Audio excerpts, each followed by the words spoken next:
আসসালামু আলাইকুম ওয়া রাহমাতুল্লাহ। হ্যালো ভিউয়ার্স, কেমন আছেন সবাই? আলহামদুলিল্লাহ, আপনাদের দোয়ায় আল্লাহ তাআলার অশেষ রহমতে আমি ভালো আছি। অনেকদিন পর চলে আসলাম এবং একদম টোটালি ব্র্যান্ড নিউ একটি গাড়ি নিয়ে, বাইক। এবং আমার এই যে ভিডিও দেখতে পাচ্ছেন, আমার ক্যামেরা অ্যাকশন ক্যাম। তো কি বাইক চালাচ্ছি এই সম্বন্ধে যারা বুঝেন তারা তো দেখেই বুঝে গেছেন, আর যারা বুঝেন না তাদের জন্য আজকে রেখে দিলাম, কারণ আমি খুব শীঘ্রই কালকে বা পরশুদিন এই নতুন বাইকটা নিয়ে একটি ভিডিও করব, তখন আপনারা কিন্তু দেখতে পাবেন। তো ভিউয়ার্স, আমি কিন্তু অনেক দিন ওয়েট করেছিলাম, অনেক দিন একটি অ্যাকশন ক্যাম কেনার জন্য। অনেক কষ্ট করে একটা ক্যামেরা নিলাম এবং আবার একটি বাইক নিলাম, কারণ আমি যে বাইকটা চালাইতাম হিরো ইগনিটর টেকনো 125cc যে বাইকটা, ওই বাইকটা 2.5 বছর আমি রাইড করেছি। এবং সেই বাইকটা গত কিছুদিন আগে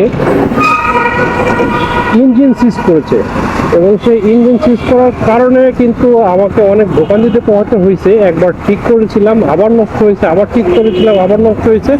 এবং লাস্টলি সেই বাইকটা এত কস্টিং হয়ে গেছে যে আমি আর ঠিক করে রাখার মতো পজিশন ছিল না। দেন আমি ওইটা আসলে সবার সাথে কথা বলে সেল করে দিয়েছি। তো এই বিষয়ে নিয়ে একটা ভিডিও করব, অবশ্যই আপনারা যারা জানতে চান অবশ্যই আমাকে নক দিয়ে রাখবেন বা সাবস্ক্রাইব করে রাখবেন, যেন খুব তাড়াতাড়ি সেই ভিডিওগুলো আমি ছাড়ার সাথে সাথে আপনারা পেয়ে যান। তো যাই হোক, বাইকে কেন সিজ হয় এর বিশেষ কিছু কারণ আছে একটা বাইক সিজ করার, সেই কারণগুলো ওই ভিডিওতে বলবো এবং আরও আনুষঙ্গিক অনেক ধরনের কথা বলবো এখন থেকে, যেহেতু আমার একটা অলরেডি আমি বাই করেছি। এবং এই যে বাইকটা একদম স্মুথ একটি রাইড হচ্ছে, এবং এই বাইকটা কেনার পিছনেও একটি রিজন আছে, সেই রিজনটা আমি আপনাদেরকে বলবো। আপনারা সবাই জানেন এখন কিন্তু বাইকের দাম প্রচণ্ড পরিমাণে বেড়ে গেছে, প্রচণ্ড পরিমাণে। কথা বলতে বলতে হাতের দিন চলে আসছি, আর রাত্রেবেলা অ্যাকশন ক্যামেরার ভিডিও খুব একটা ভালো হয় না, তারপরেও ট্রাই করলাম আর কি, যতটুকু সম্ভব দেওয়ার চেষ্টা করতেছি। তো যেটা বলছিলাম, অ্যাকশন ক্যাম এমন পরিমাণে আসলে দাম গোপ্রো বা DJI অ্যাকশন ক্যামগুলার, যে সবার পক্ষে অ্যাফোর্ডেবল করা সম্ভব না। সেই সবার মধ্যে ভাই আমিও আছি, আমার কাছেও অ্যাফোর্ডেবল করা সম্ভব না, বাজেট খুবই ইস্যু আছে। তো এই জন্য চাইনিজ একটি ক্যামেরা নিয়েছি, এবং এই ক্যামেরাটা আমি বলে দিচ্ছি, ক্যামেরাটা হচ্ছে লিজেন্ড SJ লিজেন্ড 6। তো এই ক্যামেরাটা মোটামুটি গোপ্রোর সাথে কম্পেয়ার করেছে যারা ইউটিউবে দেখেছেন, অথবা ভিডিও যদি সার্চ দেন SJ লিজেন্ডের, তার সাথে সাথে দেখবেন অনেকগুলো ভিডিও আসবে, এবং সেখানে গোপ্রোর সাথে কিন্তু এই ক্যামেরাটা তারা করেছে, মূল্যায়ন করেছে বা তফাৎটা দেখার চেষ্টা করে, কম্পেয়ার করেছে। তো সেই কম্পারিজনের ভিডিওগুলো দেখার পরে এবং অনেক যারা এই বিষয়ে আসলে পারদর্শী তাদের সাথে কথা বলার পরে আমি আসলে সবার সাজেশন অনুযায়ী এই SJ লিজেন্ড অ্যাকশন ক্যামেরা এইটা কিন্তু নিয়েছি।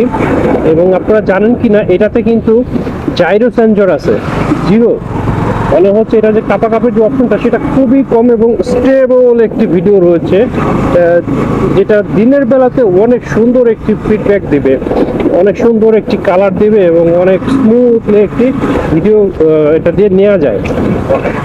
তো আমি এই মুহূর্তে গুলশান নিকেতনে ঘুরতেছি, যেহেতু নতুন বাইক তো কিছু রেস্ট্রিকশন আছে, এর ভিতরে পড়ে যায় হচ্ছে ফার্স্ট মোবিল চেঞ্জ করা, এবং ফার্স্ট মোবিল চেঞ্জ করতে গেলে আমাকে 300 কিলো চালাতে হবে।